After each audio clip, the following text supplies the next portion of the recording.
Hello everyone and welcome to the Air Goddess Network. I am the Air Goddess and welcome to my channel. I'll be pulling for the week of June 26th to July 2nd, 2022. And I'll be using my Ciro Marchetti deck Tarot of Dreams to get the energy for this week. And then to tie it all in to get the overall energy to support energy card, we'll be using our Energy Oracle deck by Sandra and Taylor right here. So let us get started. I hope you all had a great weekend this past weekend, and that you were able to relax and just let go of whatever happened last week so you can be open to your new opportunities for this week coming up. So let's get our first card and let's see what we're going to be working with this week.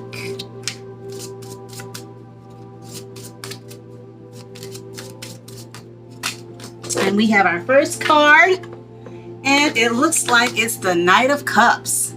The Knight of Cups, and that is water energy. That is someone maybe bringing you a message of some sort. This is Cancer, Pisces, and Scorpio energy. So let's get our next card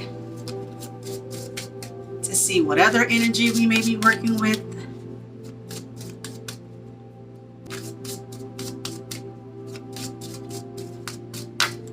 And we have our secondary card. Looks like it is the Sun.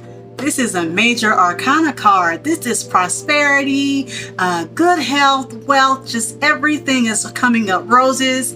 So let's go ahead and get on in here and see what's going on. So we've got the Knight of Cups, like I said, and you may have gotten a message or two to go forward. As you can see, if I put these two together, you know, they're kind of talking to each other, right? So go ahead and you may be getting some messages for maybe in your dream state, or it could be someone that you may not know may come up to you and give you some information about how to be creative.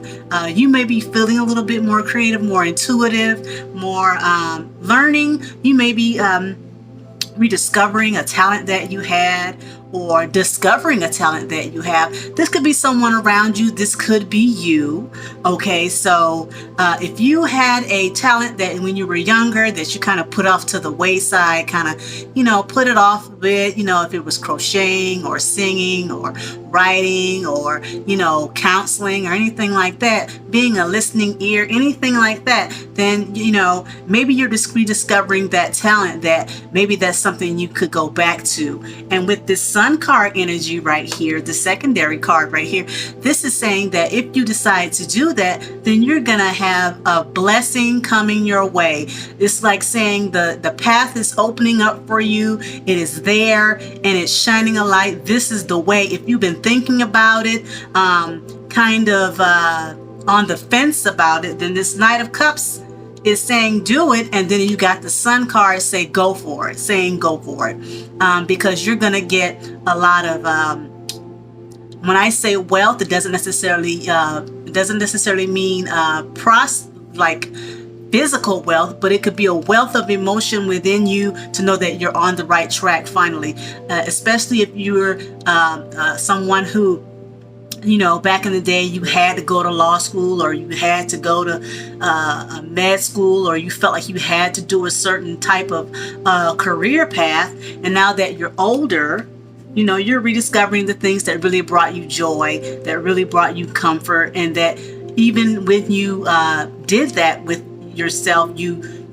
were able to bring other people joy and comfort as well in that creativity of yours. So with that Sun card is definitely saying go for it. If you're on the fence about maybe changing a career path or anything like that, I mean, you know, at the end of the day, we all think one way when we're younger and then realize the talent that we have, that we discovered when we were young. We really were into it and we kind of put it off, and now as we get older we realize maybe that's something I should go back to because that really brings me joy. And to back that up, we have the Six of Cups at the bottom of this deck. This is Sun in Scorpio.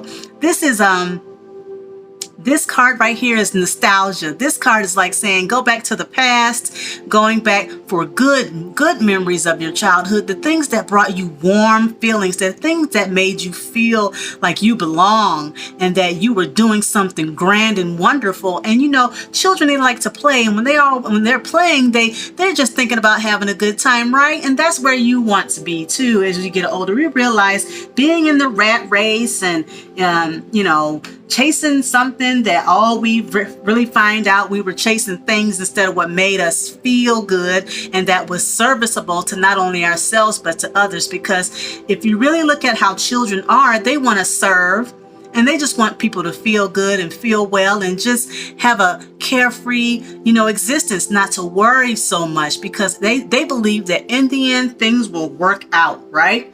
And we should have that same energy, that even though we're adults right now and that we may have more responsibilities, we still should believe that even with everything going on, that everything is going to be okay. Just reach back into your childhood and center yourself and think about those good things that brought you joy, that brought you peace, that brought you a sense of creativity. And when you do that, you tie into that. You tie into those things that make you who you are, childlike. There's nothing wrong with being childlike. Now, there is something wrong with being childish.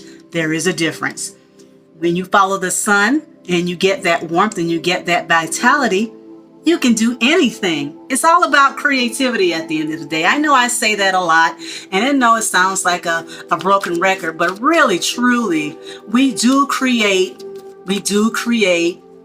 And as adults, we do forget because we're so worried about what dinner needs to be made, if we put the children to bed on time, what bill has to be paid, who I have to call back, because, you know, that's important. But we also have to nurture ourselves. We also have to take care of what brings us joy. We just can't be external and take care of other people. We also have to do that for ourselves. You know, it's a reflection on us when we don't. All work and no play makes Jane and John a dull girl or boy, right? So now we have our energy oracle to back us up, and we've got the Angel of Love. Okay, so let's find out what the Angel of Love has to say about being childlike. You know, I can just only guess that maybe, you know, most children, they want to show you love, right? And they show themselves love because they're only thinking about right now and what they love doing right now, you know? And we should love what we do right now. Find a way to love it. And if you, for whatever reason, you can't, then you find a way to love what you do, even if it means you just get up and find another job. There's plenty of things. You create your job. You say what you want, right? Nobody can take your creativity away except you.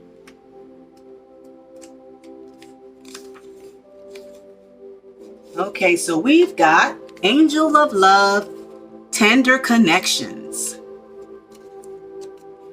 This beautiful angel comes with roses in her hair and rose-colored wings. She holds a rose quartz heart, radiating tender and loving vibrations, bringing you compassion and affection.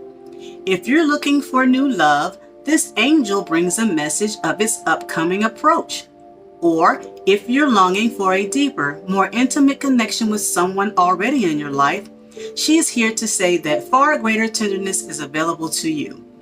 Either way, remember that your first intention for tenderness must be directed inward, and the compassion that you demonstrate toward yourself will influence the energetic potential of these events in a significant way. The Angel of Love is smiling on you and forging connections in the energetic realm. Okay, so that backs up just what I said. When we get in touch with what we used to be able to do, whether it be singing, writing, playing an instrument, if you are into the magical realm, you know, that type of thing, fantasy, anything like that. If you go back to that and really create from where you were as a child, instead of as an adult, then you get vitality, you get a wealth, you get prosperity, you get good fortune. Because when we tap into what we are as creative beings, then that's what we should be doing. Creating a world of light, of love, of prosperity, not just only for ourselves, because what we want for ourselves, we should want for others. And that should be love, friendship, good health, good people, good places to be around, just a good energy vibration. We should want that for not only ourselves, but those that we do know and those that we do not know. Because when we put that energy of love out, we're going to get that back in. And that's what young children like, or aspire to be. They just run up to you one day and they'll be playing and they'll just stop and come give you a hug, and then they'll go back to what they were doing, which is so sweet and kind. If you just do that for yourself, stop what you're doing and give yourself a hug. That's breathing in and breathing out and just having gratitude for the moment that you're in. You may not like where you are, but at least you're there and you can make that moment count, right? So I hope this resonated with you all. Please let me know down in the comments. I really appreciate you all stopping by today, and I hope you have a great week this week. Show some love to yourself, show some love to your coworkers, show your love to your family and friends, and that's a form of showing love and gratitude to others. Just to smile at someone. They may need it. You may need it. But anyway, so have a great week this week. As always, I am the Air Goddess. Thank you for joining me this week. Take care, everyone.